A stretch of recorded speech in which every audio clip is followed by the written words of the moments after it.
मुख्यमंत्र्यांपासून आपण सुरुवात करूया की या प्रकल्पाबाबत सरकार कुठेतरी कमी पडतंय हे सर्वांना कळतंय, पण नक्की कुठे कमी पडतंय आणि मुख्यमंत्री तुम्ही काय म्हणाल, ही कमतरता कशासाठी आहे? सरकार कमी पडतंय असं मला वाटत नाही। पहिल्यापासून आपण चर्चेची प्रक्रिया आणि सर्व परिस्थिती जनतेसमोर मांडण्याचा प्रयत्न केलेला आहे। जपानच्या अपघातानंतर स्वाभाविक आहे की चिंतेचं वातावरण निर्माण झालं होतं आणि जपानचा एखाद्या प्रगत राष्ट्रात त्या प्रकल्पामध्येही अशी अपघात अशा प्रकारचं होऊ शकतो असं जेव्हा पुढे आलं तेव्हा स्वाभाविक आहे की प्रत्येकानं आपले प्रकल्प सुरक्षित आहेत का नाही याबद्दल चर्चा सुरू केली होती। पंतप्रधानांनी एकूण 6 रिव्ह्यू कमिट्या नेमल्या होत्या, त्याचे अहवाल सगळे आलेले आहेत आणि ते अहवाल पाहिल्यानंतर आपले जे 22 अणुभट्ट्याचे प्रकल्प आहेत ते सुरक्षित आहेत। त्यामध्ये आणखी काही सुरक्षा यंत्रणा बळकट करायची का काय त्याबद्दलही सगळं झालेलं आहे आणि ती सगळी माहिती आता पब्लिक डोमेनमध्ये जनतेच्या समोर मांडण्यात येणार आहे। त्यामुळे ही विशिष्ट परिस्थिती होती आणि त्या विशिष्ट परिस्थितीमध्ये प्रत्येकाला याबद्दल पुढे काय करायचं याची चिंता लागली होती। पण आता जपानची परिस्थितीची सद्य स्वरूप समोर आलेलं आहे। आज पंतप्रधानांनी बैठक घेतली आणि या प्रकल्पाचा आढावा घेतलेला आहे आणि त्यानंतर एक विस्तृत असं परिपत्रक पंतप्रधान कार्यालयाने काढलेलं आहे। पण मुख्यमंत्रीजी मला एक सांगा की तुमचेच पर्यावरण मंत्री आहेत केंद्रातले, त्यांनी एवढ्या अटी घातल्या पहिल्यांदी आणि नंतर त्यांनी ही स्थगिती दिली या प्रकल्पाला एवढ्या एजिटेशन नंतर, तुम्हाला वाटत नाही का की या सर्व घडामोडी ज्या घडतायत त्यामुळे कुठेतरी कन्फ्युजन निर्माण होतंय आणि यामुळे सगळं घडतंय? कारण याला फक्त जबाबदार तिकडच्या लोकांना धरता येणार नाही आपल्याला। असं आहे की प्रत्येक पर्यावरणाच्या मंजूरीमध्ये अटी असतातच, त्यामध्ये काही नवल नाहीये। नवी मुंबई प्रकल्पामध्ये जवळजवळ 32 अटी आहेत। त्या पर्यावरण विषयक काळजी घेण्याकरता त्या अटी असणं त्यामध्ये काही विचित्र नाही आहे। या प्रकल्पाला जयराम रमेशांनी कधीही स्थगिती दिलेली नाही, हे चुकीचं आहे। त्यांनी पहिल्यांदा काहीतरी स्टेटमेंट दिलं होतं, मुंबईला जेव्हा आले तेव्हा त्यांनी सांगितलं होतं की अणुऊर्जाची आपल्याला अतिशय गरज आहे आणि त्यामुळे अणुऊर्जा प्रकल्प होणं आवश्यक आहे असं त्यांनी मुंबईला सांगितलं होतं। त्यानंतर त्यांनी एक पॉज करावं असं एक चर्चा स्टेटमेंट दिलं, त्याच्याबद्दल आज स्पष्टीकरण त्यांनी स्पष्टपणे पत्रकार परिषदेमध्ये दिलेलं आहे। मला वाटतं तो आता विषय काही चर्चेचा विषय राहिलेला नाही। नाही, पण तुम्ही जे म्हणताय की पॉजलाच आम्ही म्हणत होतो की स्थगिती दिली आहे कारण जे वातावरण निर्माण झालं ते स्थगितीचंच होतं। नीलम गोरेजी, तुम्हाला काय वाटतं की ज्या पद्धतीचं कन्फ्युजन सरकारकडून निर्माण करण्यात आलंय, तुम्हाला वाटत नाही का की लोकांमुळे आणि लोकांच्या भावना त्यामुळे जास्त बिघडल्या? एकतर पृथ्वीराज चव्हाण हे पहिल्यापासून म्हणतायत की आम्ही लोकांना विश्वासात घेऊ, पण खरं सांगायचं ना तर कोकणामधले बाकीचे त्यांचे जे सहकारी आहेत ना ते विश्वासात घेऊन सरळ लोकांना मारून टाकण्याचा जो त्यांचा संपूर्ण इतिहास आहे त्याच पद्धतीने विश्वासात घेऊन आपल्याला कुठल्याही प्रकल्पाच्या संदर्भात पुनर्वसनाची चर्चा कधी होते? ज्या वेळेला स्थानिक लोकांची त्या पुनर्वसनाच्या बद्दल तयारी असते आणि म्हणून सगळ्यात प्रथम गफलत ही होते आहे की अणुऊर्जा महत्त्वाची आहे, अणुऊर्जेचा उपयोग आहे का नाही, त्याच्याऐवजी दुसऱ्या कुठले ऊर्जेचे मार्ग कसे उपयुक्त नाही आहेत, हा एक चर्चेचा भाग झाला।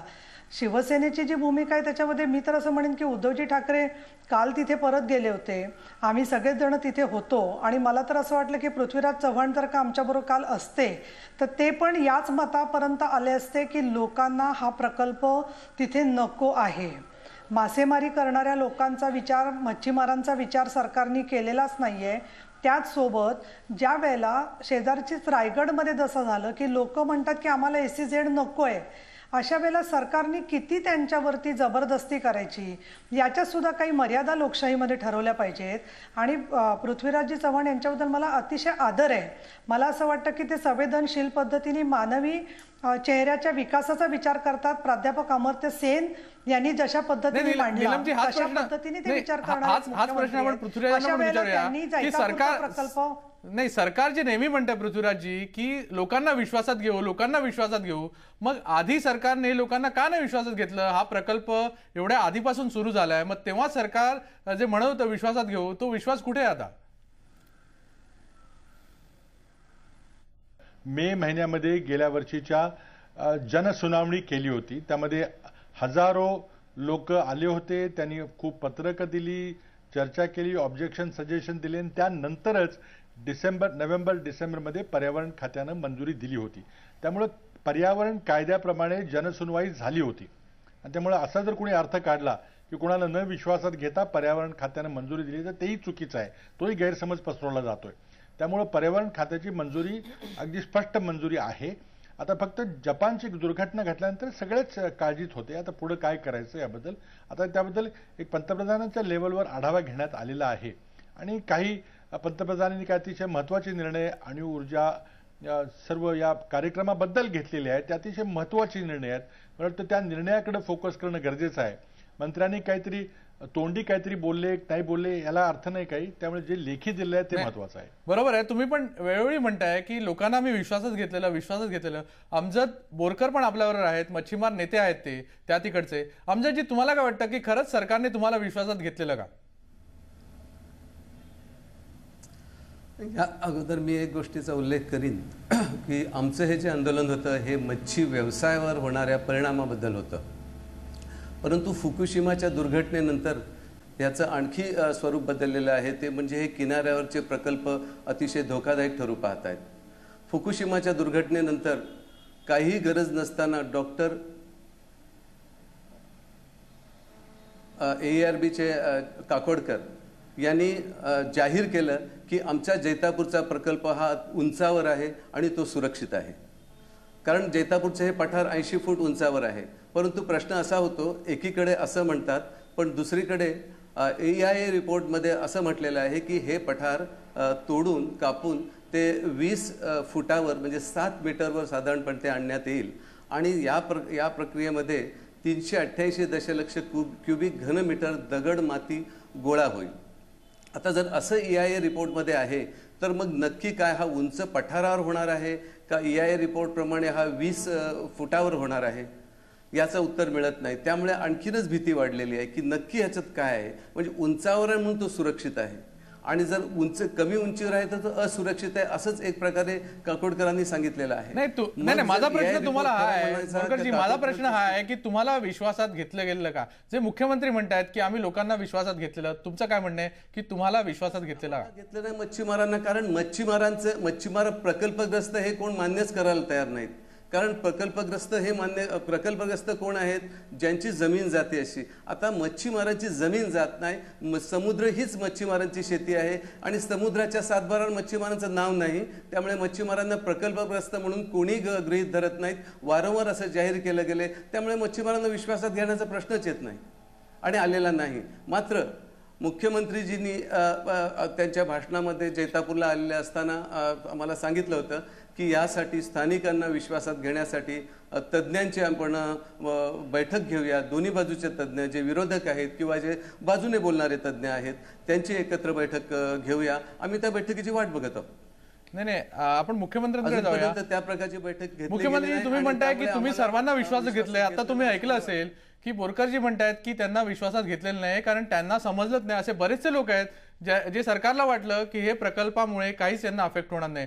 पण माझा प्रश्न तुम्हाला हा आहे की सरकारने आधी एक पॅकेज डिक्लेअर केलं, आता नव्याने अजून एक पॅकेज जेव्हा सरकार डिक्लेअर करतंय तेव्हा तुम्हाला वाटतंय का की या पॅकेजमुळे सर्व प्रश्न सुटतील आणि लोक मान्य करतील?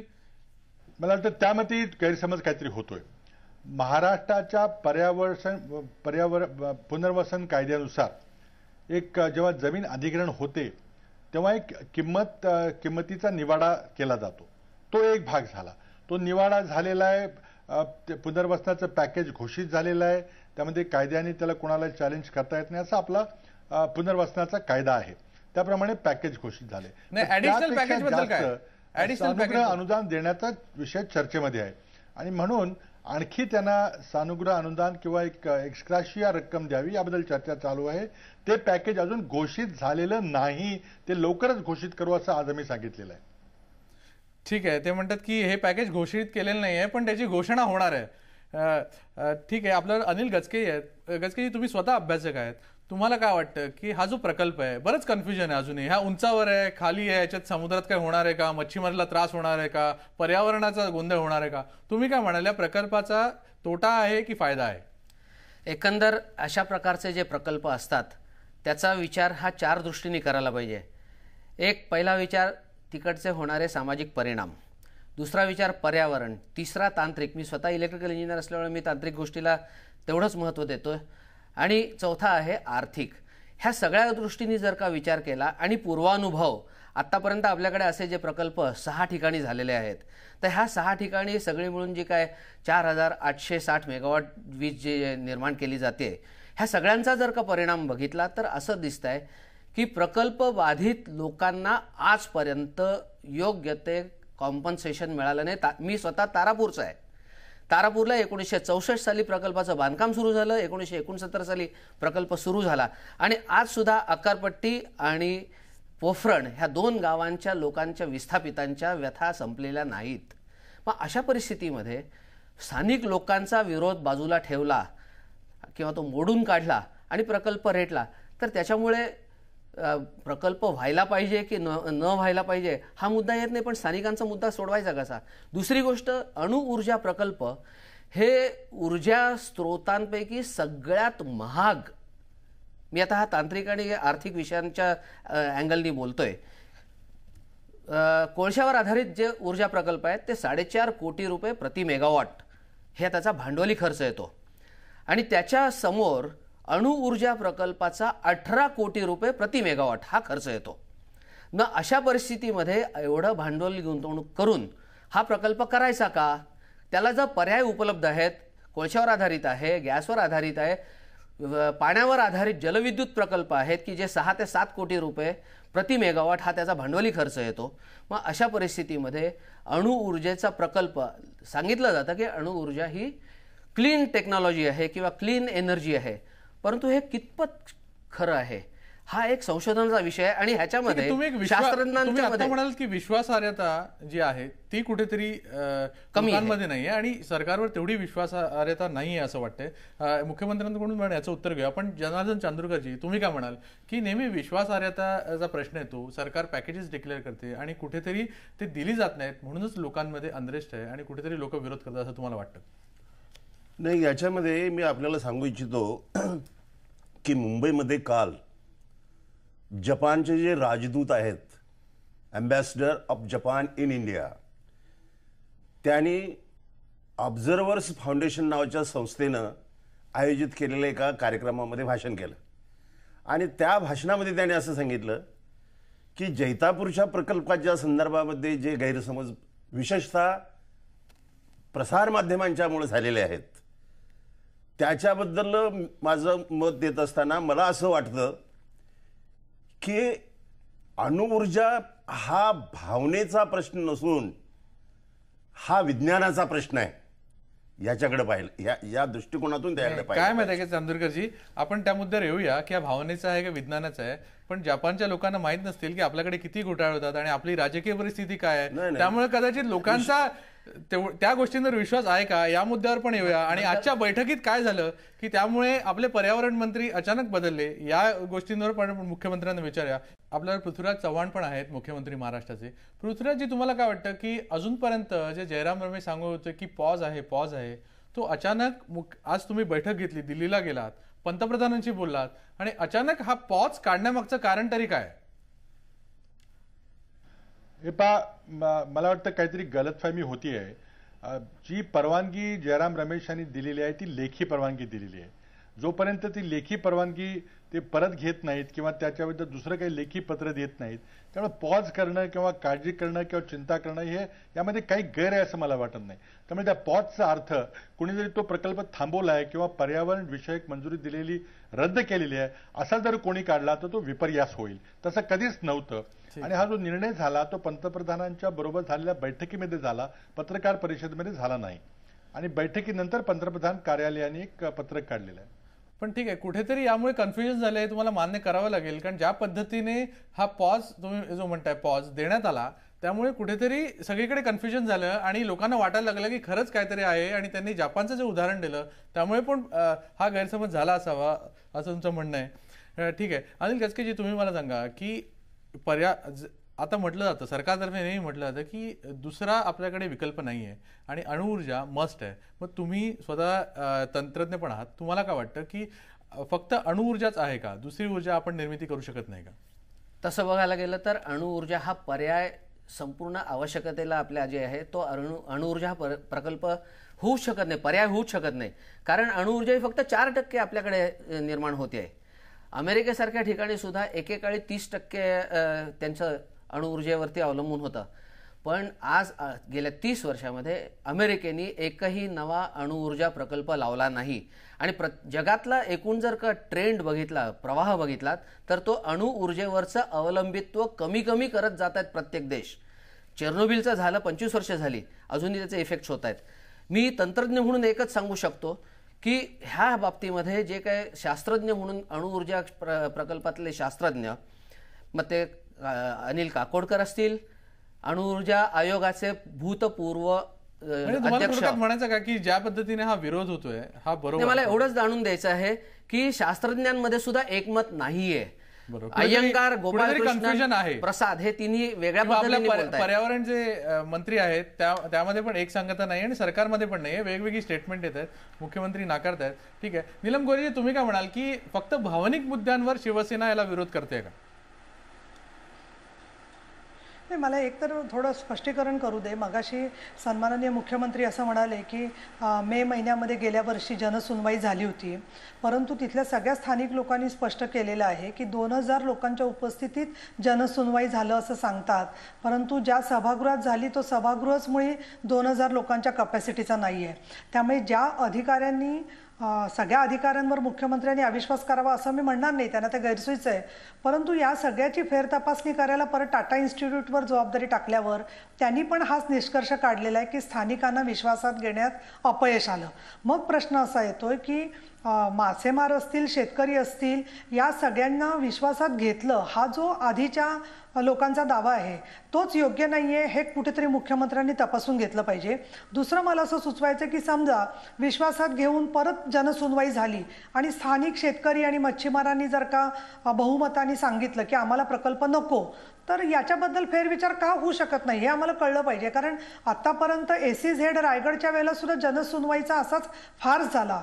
कसं आहे, प्रामाणिकपणे खरंच जनसुनवाई होऊन लोकांची मतं नीट विचारात घेतली असती तर त्याचा गोष्ट वेगळी आहे, आणि म्हणून हे कुठेतरी तपासून घेतलं पाहिजे. दुसरं मला असं वाटतं की जयराम रमेशांनी आधी स्थगितीचं बोलले म्हणून लोक रागवले, किंवा याच्याबद्दल त्यांनी सांगितलं की आता पंतप्रधान पण ठाम आहेत, पर्यावरण मंत्री पण ठाम आहेत, परंतु जो स्थानिक लोकांना भावनिक आम्ही काही सुचवलेलं नाहीये की तुम्ही विरोध करा. स्थानिक लोक ज्यावेळेला 2005 पासून सातत्याने स्वतःचं म्हणणं मांडतायत, मी आपलं लक्ष वेधीन की सगळ्या या ग्रामपंचायतींनी ग्रामसभा घेऊन ठराव केलेले आहेत. मग त्यात जैतापूर, माडबन ह्या सगळ्या 5-6 गावांच्या मध्ये ठराव झालेले आहेत की आम्हाला प्रकल्प नको. सर्व सरपंच आंदोलनात उतरलेले आहेत, स्थानिक लोकप्रतिनिधी आमदार तिथल्या आंदोलनात उतरलेले आहेत, तरीही लोकांचा पाठिंबा आहे. हे गृहीत सरकार कसं धरू शकतं? आणि त्याच्या पुढे मी असं विचारणार आहे की इटली किंवा स्वित्झर्लंड यासारख्या देशांमध्ये जर का हा प्रकल्पाचा किंवा या पद्धतीच्या अण्वस्त्रांच्या संदर्भामध्ये किंवा अणुसौर ऊर्जेच्या संदर्भामध्ये त्यांच्या भूमिका आणि भारताची भूमिका एकच असली पाहिजे. हा राष्ट्रीय स्वरूपामध्ये काय भूमिका असेल किंवा हा संपूर्ण परराष्ट्र मंत्रालयाशी संबंधित प्रश्न आहे, परंतु अनेक वेळेला स्वतः पंतप्रधानांनी अनेक निर्णयांच्या बद्दल देशाची माफी मागितली असं सुद्धा घडलेलं आहे. आणि म्हणून एखादं मत पर्यावरण मंत्र्यांनी पंतप्रधानांनी सांगितलं परंतु जपानच्या पार्श्वभूमीवर त्याचा फेरविचार करणारच नाही हे केंद्राचं मत असलं तरी आमचं म्हणणं असं आहे की राज्याचे प्रतिनिधी म्हणून पृथ्वीराज चव्हाणांनी महाराष्ट्रातल्या आणि जैतापूरच्या जनतेचं वकील व्हावं आणि त्यांनी आमची वकिली सरकारकडे केली पाहिजे. केवळ केंद्र सरकारचा निर्णय राबवणं ही त्यांची जबाबदारी नाही आहे. तुम्ही स्थानिक लोकांचा प्रत्येक गावातल्या ग्रामसभेचे ठराव वाचा. जनसुनवाईच्या संदर्भात डॉक्टर मिलिंद देसाई काय बोलतायत ते बघा, अशी आमची विनंती आहे. आपण याचं उत्तर घेऊया. आपण त्याआधी अमजद बोरकर पण आपल्याला आहेत. अमजदजी, तुम्ही काय म्हणाल की तुमची नेमकी मागणी काय? मग मी मुख्यमंत्र्यांकडे येतो. आमची नेमकी मागणी आम्ही गेली अनेक वर्ष सातत्याने मांडत आलो होतो की एवढा मोठा प्रकल्प ज्या ठिकाणी होतोय त्या ठिकाणी खूप मोठ्या प्रमाणात मासेमारी होते. जवळ 3 किलोमीटर हवाई अंतराच्या आत 2 गावं आहेत जी त्या ठिकाणी रत्नागिरी जिल्ह्यातील अतिशय महत्त्वाची बंदरं आहेत. त्या ठिकाणी 300 पेक्षा जास्त बोटी आहेत. जवळजवळ 10,000 मच्छीमार त्या ठिकाणी मच्छीमारी करतायत. त्या ठिकाणी बाहेरचे लोक येऊन रोजगार मिळवत आहेत. आजूबाजूचे लोक प्रत्यक्ष अप्रत्यक्ष त्या मत्स्य व्यवसायात अशा प्रकारचा मत्स्य व्यवसाय ज्या ठिकाणी आहे, ज्या ठिकाणी समृद्ध जलसंपत्ती आहे, त्या ठिकाणी या प्रकल्पाच्या प्रकल्प आणण्याच्या अगोदर एक शास्त्रीय असा अभ्यास त्या ठिकाणी असा होणे गरजेचा होता की या इतका मोठा प्रकल्प त्या ठिकाणी तुम्हाला वाटतं का की नवीन जे पॅकेज आहे जलसंपत्तीवर बोरकरजी नवीन जे पॅकेज आहे ते डिक्लेअर झाल्यानंतर तुम्ही शांत व्हाल का? तुमची अपेक्षा ती आहे का नवीन पॅकेज डिक्लेअर व्हावं, जास्त पैसे मिळावे? पॅकेजचं स्वरूप मला माहिती नाही. मला एवढंच म्हणायचं आहे की पॅकेज हा मच्छीमारांचा विषय नाही आहे. याचं कारण असं आहे की मच्छीमारांना एक वेळ जर कुठलं पॅकेज दिलं तर मच्छीमार त्याचा काही उपयोग नाही. याचं कारण असं आहे की मच्छीमार आज म्हणतात की आम्हाला पॅकेज नको, पण आम्हाला जी रोजची रोजीरोटी आहे, जी समुद्रावर आम्ही रोज जातो आणि रोज आमचं पोट भरण्यासाठी जे समुद्रातून आम्ही घेऊन येतो तेच आमच्यासाठी महत्त्वाचं आहे. प्रकल्पापासून रोजगार सुद्धा आज मच्छीमारीतून जेवढे रोजगार निर्माण होतो तेवढा प्रकल्पापासून मुळीच निघू शकत नाही रोजगार. आणि त्यामुळे मच्छीमारांची मागणी आहे की आम्हाला आमचा रोजगारच हा कायम शाश्वत राहिला पाहिजे असं आम्हाला हवं आहे. मुख्यमंत्रीजी तुम्ही ऐकलं असेल की काय म्हणतायत, अजमल बोरकर पण म्हणतायत की त्यांना त्यांचा रोजगार हवा आहे, त्यांना पॅकेज नको आहे. दुसरं तुम्ही नेहमी म्हणताय की राजकीय शक्त्यांमुळे हे प्रकरण मोठं केलं जातंय. असं जरी म्हटलं तरी तुम्हाला वाटतं का की नवीन पॅकेज डिक्लेअर केलं, सरकारने काहीतरी एक लालूच दिलं की हा सर्व जो प्रकार चाललेला आहे हा थंड होईल असं तुम्हाला स्वतःला वाटतं का? हे पहा, ह्या सगळ्या जळतरच्या गोष्टी आहेत. हा प्रकल्प व्हायला आज स्पष्टीकरण केलेलं आहे की पहिल्या 2 भट्ट्या ज्या आहेत त्या उभ्या करायला 2019चा कालावधी लागेल. आपण जो कालखंड पाहिला तर जवळजवळ 9-10 वर्षाचा कालखंड आहे. त्यामध्ये 1-2 महिना मागे पुढं होणं हा 10 वर्षाच्या कालखंडामध्ये काही फार मोठं नाही आहे. या पुढची प्रक्रिया जी होणार आहे ती ज्या कंपनीकडून या अणुभट्ट्या विकत घेतल्या जाणार त्यांच्याशी कमर्शियल करार, व्यापारी करार होणार आहे. त्याला बराच वेळ लागतो. त्या झाल्यानंतर भारतीय नियामक जे मंडळ आता नवीन स्थापन आपण करणार आहोत आणि आत्ता अस्तित्वात असलेलं ॲटॉमिक एनर्जी रेग्युलेटरी बोर्ड आहे त्यानं अणु प्रकल्पाला मान्यता अजून द्यायची आहे. त्याला किती दिवस लागतील, किती महिने लागतील आता सांगता येणार नाही. खूप किचकट प्रक्रिया ही आहे. त्यामुळे कुठलाही या प्रकल्पाला कुठलीही मंजुरी देताना अतिशय काळजी घेतली जाईल. प्रत्येक प्रकल्पाला आतापर्यंत काळजी घेतली गेलेली आहे. हे प्रकल्प पूर्ण व्हायला बराच वेळ लागतो. त्यामुळं कुठल्याही केंद्र सरकारचे अधिकारी किंवा पंतप्रधानांच्या स्तरावर काही धोकेदायक प्रकल्प भारतात जबरदस्ती राबवायला जाईल अशी कल्पनाही कुणी मनात आणण्याचं काही कारण नाही आहे. ठीक आहे, तुम्ही असं म्हणताय, पण नीलम गोरे म्हणताय की तुम्ही खरं तर महाराष्ट्राची वकिली करायला पाहिजे. या मुद्द्यावर पण येऊया. आणि जी राजकीय शक्ती आहेत किंवा राजकीय विरोध आहे तो तुम्ही कसा पाहताय याच्यावर पण आपण तुमचं उत्तर घेऊया. नीलम गोरेजी, तुम्ही काय म्हणाल की शिवसेनेचा हा जो विरोध आहे हा कायम राहणार आहे का? आम्ही इतर अनेक ठिकाणी जे प्रकल्प आले त्याच्यात एकतर प्रकल्पग्रस्तांच्या पुनर्वसनाबद्दल आग्रही असतो, परंतु याचा अर्थ प्रत्येकच महाराष्ट्रात येणाऱ्या प्रकल्पाला शिवसेनेने विरोध केलाय अशातला भाग नाही. अगदी SEZ बद्दल बोलायचं झालं तर संभाजीनगर जिल्ह्यामध्ये, पुण्यामध्ये खेडच्या इथल्या SEZना शिवसेनेने सहकार्य केलेले आहे. मिहान प्रकल्पाच्या संदर्भात सुद्धा प्रकल्पग्रस्तांच्या पुनर्वसनाच्या पॅकेजबद्दल आमचे काही आग्रह असतील, परंतु मिहानसारख्या प्रकल्पांना आमचा पाठिंबा आहे, आमचं सहकार्य आहे. मुद्दा नंबर 1. दुसरा मुद्दा, ज्या ठिकाणी स्थानिक लोक एखादा SEZ अथवा प्रकल्प स्वीकारतात त्यावेळेला आमचा त्यांना सहकार्य असतं, परंतु ज्याला आम्हाला डाऊसारखा प्रकल्प दिसतो की ज्या प्रकल्पामध्ये संपूर्ण जगामध्ये त्याच्या विरोधामध्ये वातावरण युनियन कार्बाईडचा सगळा अनुभव आपण पाहिलेला आहे आणि अशा वेळेला स्वतः कोयना प्रकल्पग्रस्त असतील किंवा आमच्याकडे पुणे जिल्ह्यातले मुळशीतले प्रकल्पग्रस्त आहेत. 25-30 वर्ष धरणं आणि प्रकल्प होऊन सुद्धा या प्रकल्पाबद्दल बोलताना तुमचा विरोध याला कायम राहणार हा सगळा प्रश्न आहे.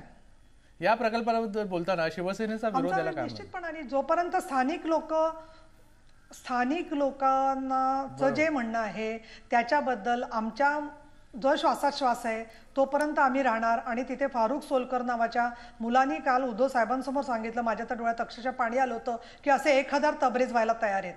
हे त्यामुळे लोकांची जोपर्यंत आपण मुख्यमंत्र्यांना विचारूया, त्यांच्याशी इमान ठेवणार आहोत. आपण मुख्यमंत्र्यांना विचारूया. मुख्यमंत्रीजी, जसं शिवसेना म्हणताय की त्यांचा विरोध कायम राहणार आहे, तुम्हाला काय वाटतं शिवसेना आणि ग्राउंड लेवलचे जे लोक आहेत, कारण ते म्हणतात की ग्राउंड लेवलला पण असाच त्यांना रिस्पॉन्स मिळाला आहे आणि जे ग्राउंड लेवलचे लोक आहेत तिकडचे स्थानिक आहेत त्यांचा जर विरोध कायम राहिला तर हा विरोध तुम्ही कसा क्षमवणार? असं आहे, माझी विनंती सगळ्यांना आहे की महाराष्ट्राच्या विकासाच्या दृष्टीनं आपल्याला स्वच्छ ऊर्जेचा प्रकल्प राबवणं गरजेचं आहे. शिवसेनेच्या नेत्यांनी मला स्वतः येऊन भेटून मला सांगितलं की आम्ही या प्रकल्पाला विरोध करणार नाही. परंतु जेव्हा जपानचा अपघात झाला त्यामुळे स्वाभाविक आहे की प्रत्येकाच्या मनात एक चिंतेचं वातावरण निर्माण झालं आणि त्या शंकांचं आणि चिंतेचं निरसन करण्याचा प्रयत्न चाललेला आहे. मला वाटतं मी जाहीर केलेलं आहे की कोणालाही कुठल्याही बाबतीमध्ये तांत्रिक बातमीमध्ये फॅक्ट्सबद्दल जर माहिती घ्यायची असेल तर मी तज्ज्ञांना बोलवेन आणि त्यामध्ये चर्चा घडवून आणीन. त्यामध्ये काहीच अडचण नाही आहे. पण जे आयडियोलॉजिकल कारणाकरता तात्विक भूमिका घेऊन जो विरोध करतात त्यांचा विरोध मावळणं शक्य नाही. आता काही जणांना न्यूक्लिअर एनर्जी नको आहे. आपल्या देशामध्ये 22 अणुभट्ट्या काम करतात. आपण जवळ 3% वीज आपल्या देशातली अणुभट्ट्यांच्या मार्फत करतो. ती वीज हे लोक वापरतात. पण तरी पण त्यांना जर एक तात्विक विरोध असेल तर त्याला मला वाटत नाही तो काही बदलता येईल. कम्युनिस्ट पक्षाने एक भूमिका घेतली होती की या आंतरराष्ट्रीय अणुऊर्जा प्रकल्पामध्ये अमेरिकेचा भाग आहे म्हणून आम्ही त्याला विरोध करणार. संसदेमध्ये किती गदारोळ झाला आपण पाहिलेला आहे. ज्यांचा तात्विक कारणाकरता विरोध आहे तो विरोध कसा मोडला जाईल मला माहिती नाही. पण त्यांची चर्चा करायला माझी तयारी आहे. पण आम्ही होऊनच देणार नाही, करणारच नाही अशा प्रकारच्या घोषणा होत आहेत. मला वाटतं महाराष्ट्राला मागं टाकण्याचे प्रयत्न चाललेले आहेत. आपल्याला माहिती आहे की 40% लोकांच्याकडे अजूनही आज वीज नाही आहे. शेती पंपांना आपल्याला वीज द्यायची, नवे कारखाने काढायचे आणि कोळशाच्या उद्योगांना दिवसेंदिवस विरोध व्हायला लागलेला आहे. आणि त्यामुळे स्वच्छ ऊर्जेचा प्रकल्प असताना कुणी राजकारणाकरता विरोध केला तर ते योग्य नाही एवढंच मी या ठिकाणी म्हटलेलं आहे. ठीक आहे, फक्त राजकारणासाठी विरोध होतोय का? नीलमजी काय म्हणाल की ज्या पद्धतीने म्हणतात की पर्याय नाही आहे असं त्यांचं म्हणणं आहे आणि दुसरी जर ऊर्जा निर्माण करायची असेल तर त्याला बराच खर्च येतो किंवा नेहमी डिबेट केलं जातं की याला सर्वात जास्त खर्च येतो. अशी परिस्थिती असताना शिवसेना फक्त भावनिक मुद्द्यांवर विरोध करते का? असं आहे, जर का आमचं सरकार असतं तर आम्ही हे दाखवून दिलं असतं की आम्ही या प्रकल्पाला सत्ता असून सुद्धा विरोध करतोय. आता आम्ही विरोधी पक्षात आहे म्हटल्यावरती हे तर अगदी सोपं प्रचाराचं वाक्य झालेलं आहे. शिवसेना कार्यकारी प्रमुख उद्धवजी ठाकरे काल त्यांनी जैतापुरात हे देखील सांगितलं की जर का ऊर्जेची आवश्यकता आहे आपली तर तो प्रकल्प तुम्ही दुसऱ्या राज्यामध्ये हलवा जिथले स्थानिक लोकांची तयारी असेल मिळाली तर, आणि त्या ठिकाणून इतर ऊर्जेचे जे मार्ग आहेत ते आपल्याला वापरता येतील. अजून एक प्रश्न असा आहे की कायम कोकणवासियांनी शिवसेनेला प्रेम दिलेलं आहे, साथ दिलेली आहे आणि आम्ही कोकणच्या प्रश्नाबद्दल काही नवीन नाही आहे. अशा याला कोकण असो किंवा महाराष्ट्रातला कुठलाही भाग असो याच्यामधून राजकारण करून असं काहीतरी महाराष्ट्रभर आम्हाला राजकीय फायदा होणार आहे अशातला काही भागच नाही आहे. आम्ही परत परत सांगतोय की स्थानिक बरं स्वतः उद्धवसाहेब जेव्हा मुख्यमंत्र्यांना भेटले त्यावेळेला आमच्या प्रकल्पाला विरोध नाही या संदर्भात काय बोलणं झालं हे परत उद्धवजींनी स्पष्ट केलेलं आहे की स्थानिक लोकांचा विरोध असल्यामुळे आमचा विरोध आहे म्हटल्यावरती आम्ही राजकारण करून लोकांना भडकवतोय आणि आम्हाला काहीतरी राजकीय फायदा त्यातून साध्य करायचा असा अजिबात गैरसमज कोणी ठेवू नये असं मला सांगावं असं वाटतं. मी पुढे जाऊन असं म्हणेन की शिवसेना या ठिकाणी उभी राहिली नसती आणि शिवसेना स्थानिक लोकांबरोबर नसती तर स्थानिक लोकांना असं चिरडून टाकणं सरकारला शक्य झालं असतं. आणि म्हणून शिवसेना लोकांबरोबर आहे म्हणून शिवसेना सगळ्यांच्या अगदी डोळ्यामध्ये सलतीये की आम्ही काहीतरी खत पाणी घालतोय, पण अशातला काही भाग नाहीये हे मला इथे मुद्दाम सांगायला पाहिजे. अजमल बोरकरजी, तुम्हाला काय म्हणायचं आहे की ज्या पद्धतीने म्हटलं जातं की शिवसेना लोकल्स किंवा तिकडचे स्थानिक आहेत त्यांच्याबरोबर आहे, तुम्ही काय म्हणाल या बाबतीत? कसं आहे की हे जे आंदोलन आहे हे मुळात आधी फार वर्षापासून आहे. त्यामध्ये कुठल्याही पक्षाचा प्रत्यक्ष असा सहभाग नव्हता. कारण हे आंदोलन पक्षातीत आहे. अनेक पक्षाचे लोक याच्यामध्ये आहेत. पूर्वीपासून पक्षाचे कार्यकर्ते याच्यामध्ये काम करतात. स्थानिक प्रश्न घेऊन ते आहेत. मच्छीमार आहेत, शेतकरीसुद्धा आहेत, जमीनधारक आहेत, आजूबाजूचे इतर ग्रामस्थसुद्धा आहेत. त्याच्यामध्ये कुठलाही पक्ष असा नाही. एक आंदोलकाच्या भूमिकेतून ते पुढे आलेले आहेत. अशा परिस्थितीमध्ये काँग्रेस राष्ट्रवादीचा तर प्रश्नच नाही, ते तर सत्तेवर आहेत. परंतु भाजपसारख्या प्रमुख पक्षाने सुद्धा एक प्रकारे पक्ष या प्रकल्पाला साथ दिलेली आहे. असं असताना शिवसेनेने जर या प्रकल्पाच्या आंदोलनकर्त्यांना मदत दिली तर ते प्रकल्प विरोधकांना ते हवंच आहे. कारण अशा वेळेला बुडत्याला काडीचा सुद्धा आधार असतो, त्या प्रकारे तो पुरतो. आणि म्हणूनच आज शिवसेनेच्या मदतीचे सगळे लोक स्वागत करीत आहेत. ठीक आहे गजकेजी, मला तुम्हाला विचारायचं आहे की जसं मुख्यमंत्री म्हणतात की या अणुऊर्जेशिवाय पर्याय नाही आहे, तुमचं काय म्हणणं आहे की पर्याय आहे का? 100% पर्याय आहे. आपल्याकडे जे वेगवेगळे प्रकल्प होत आहेत त्याच्यामध्ये कोकणाचाच जर का विचार केला तर कोकणामध्ये साधारणतः दर 60-70 किलोमीटरवरती एक ऊर्जा प्रकल्प येतोय. आणि ह्या दृष्टीने बघायला गेलं तर संपूर्ण महाराष्ट्रामध्ये विदर्भामध्ये कोळशावर आधारित ऊर्जा प्रकल्प आहेत. त्यांना कोळसा आहे की नाही विदर्भामध्ये हा मुद्दा एक गौण ठरतो, कारण कोळसा आज आपल्याकडे इंडोनेशिया, न्यूझीलंड, ऑस्ट्रेलिया आणि साऊथ आफ्रिका ह्या मग तुम्हाला काय येतोय. वाटतं की हा अट्टहास का चाललाय?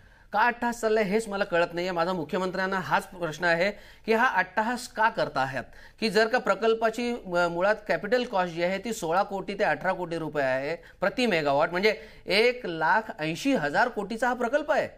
आपल्याकडे हे पैसे जर का वाचले तर ह्याच्या चौपट ऊर्जा प्रकल्प निर्माण होऊ शकतील देशभरामध्ये कोळशावर आपण आधारित. चांदूरकरांकडून याचं उत्तर घ्या. मला आणखीन एक गोष्ट, चांदूरकरजी तुम्ही काय म्हणाल? नाही, पहिल्यांदा ते नीलम गोरे ज्या म्हणाल्या ना की आम्ही जर सत्तेत असतो तर ते असं झालं असतं. हा प्रोजेक्ट जैतापूरची साईट सिलेक्ट केली ते आपण इतिहासात नको जाऊया, आपण आता वास्तवात बोलूया. सुरेश प्रभू म्हणजे शिवसेनेचे साईट सिलेक्शन आहे. आता यांचा जो प्रश्न आहे की ते हे इंजिनियर आहेत आणि हे टेक्नोक्रॅट आहेत, परंतु सरकारनं हा जेव्हा अणुऊर्जेचा प्रकल्प राबवण्याचा निर्णय घेतलेला आहे तेव्हा यांच्यासारख्या किंवा आणखीन मोठ्या अभ्यासकांच्या किंवा एक्सपिरियन्सच्या लोकांच्या, तज्ज्ञ लोकांच्या कमिटीच्या मार्फत सूचना घेऊन अभ्यास करून हाच प्रकल्प करणं परवडणारा देशाला आहे, देशाच्या फायद्याचा आहे, असा यांच्यासारख्या तज्ज्ञ लोकांनीच तो घेतलेला निर्णय आहे.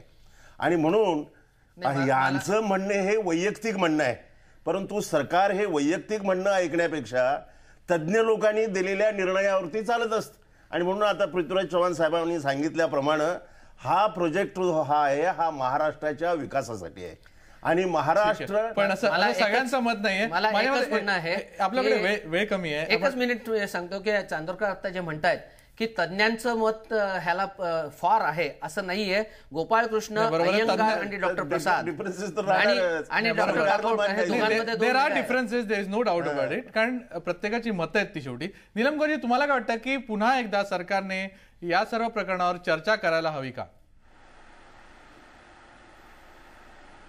निश्चितपणाने, पण ती चर्चा जी आहे ती मला असं वाटतं की जैतापूरमध्ये जाऊन करायला पाहिजे. आणि त्याच्या वेळेला नारायण राणेसारखे दमदाटी करणारे नेते अजिबात तिथे जवळपास सुद्धा असता कामा नयेत आणि शांतपणाने चर्चा झाली. आणि मी तर असं विनंती आहे आमची की उद्धवजी जरी असतील तर आम्ही तिथे राजकारण करतोय का लोक स्वतःहून काय बोलतात ते समोरासमोर होईल, आपल्याकडे वेळ कमी आहे. आपण शेवट ऑनर केलं जाईल याची खात्री द्यावी. आपण शेवटचं उत्तर घ्या मुख्यमंत्र्यांकडून. मुख्यमंत्रीजी, मला तुम्ही सांगा की शेवटी सरकार चर्चेला तयार आहे का, आणि तुम्हाला वाटतं का की चर्चेने खरंच हा प्रश्न सुटू शकतो? कारण हा जो विरोध बघितला आणि ज्या गोष्टी घडलेल्या आहेत तो इतिहास पाहिला की कुठेतरी मनात शंका येते, पण सरकारला तो विश्वास आहे का आणि सरकार चर्चेला तयार आहे का? केंद्र सरकार तयार आहे, मी तयार आहे, मी अणुऊर्जा आयोगातल्या तज्ज्ञांशी बोलायला तयार आहे. आजच्या आपण जर पंतप्रधानांचं जर परिपत्रक पाहिलं तर त्यांनी 5 अतिशय महत्त्वाचे निर्णय घोषित केलेले आहेत आणि या संबंध अणुऊर्जेच्या कार्यक्रमामध्ये पारदर्शकता याच्यापेक्षा अधिक वापरली जाईल, सर्वांना विश्वासात घेतलेला असेल, पंतप्रधानांनी म्हटलेलं आहे. आणि त्यामुळे मला एवढंच सांगायचं की मी पंतप्रधानांना विनंती केली की हा प्रकल्प अगदी सुरक्षित आहे अशी आपली खात्री झाली असेल तर आम्हाला तो पाहिजे आहे, कारण आम्हाला ऊर्जेची गरज आहे, स्वच्छ ऊर्जेची गरज आहे. पुढच्या काळामध्ये कोळशावर आधारित ऊर्जेवर काय होईल, कसे त्याची ॲक्सेप्टेबिलिटी किती राहील याच्याबद्दल मला माहिती नाही. आपल्याला कोळसाही पाहिजे, आपल्याला नैसर्गिक गॅसही पाहिजे, आपल्याला जलविद्युत प्रकल्पही पाहिजेत आणि आपल्याला अणुऊर्जा आणि सौर ऊर्जाही पाहिजे. कारण महाराष्ट्राची ऊर्जेची भूक खूप मोठी आहे. विकास करायचा असेल तर ऊर्जा आपल्याला लागणार आहे आणि ती ऊर्जेचा कुठलाही पर्याय आपण सोडून देऊ नये अशीच माझी प्रामाणिक भावना आहे. बरोबर आहे. विकास करायला हवा असेल तर ऊर्जा लागणार असं मुख्यमंत्र्यांचं मत आहे. शेवटी हा तिढा सुटावा असं सर्वांनाच वाटतंय आणि तिकडच्या स्थानिकांना वाटतंय की चर्चा करावी. सरकारने त्यात तयारी पण दाखवली आहे. तुम्ही सर्वजण या चर्चेत सहभागी झालात त्याबद्दल धन्यवाद. रोखोकमध्ये आज आपण इथे थांबतोय. तुम्ही पाहत राहा झी 24 तास, एक पाऊल पुढे.